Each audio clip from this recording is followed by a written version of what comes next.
સેડાવ ગામેથી કડોદરા પોલીસે 4.54 લાખથી વધુના દારૂ અને 5 મોપેડ ઝડપી 7 ઇસમોને વોન્ટેડ જાહેર કર્યા.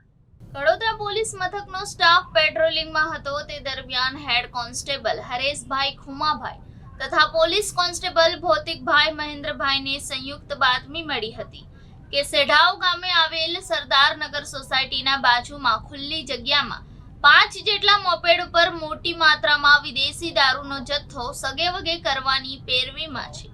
તેવી ચોક્કસ બાતમીવાળી જગ્યાએ પહોંચી રેડ કરતા એકબીજાની મદદગારી કરી ગેરકાયદેસર વગર પાસ પરમિટે વિદેશી દારૂનો જથ્થો સગેવગે કરતા પોલીસે રેડ દરમિયાન ભારતીય બનાવટનો વિદેશી દારૂની નાની મોટી બોટલીઓ તથા ટીન નંગ 1824 જેની કિંમત ₹3,04,800 તથા મોપેડ જેની કિંમત ₹1,50,000 મળી કુલ્લે ₹4,54,800 નો મુદ્દામાલ મૂકી ભાગી જનાર 5 મોપેડ ચાલક દારૂનો જથ્થો મોકલાવનાર અને લેનાર મળી કુલ 7 ઇસમોને વોન્ટેડ જાહેર કરી આગળની તપાસ એએસઆઈ શૈલેષભાઈએ હાથ ધરી છે.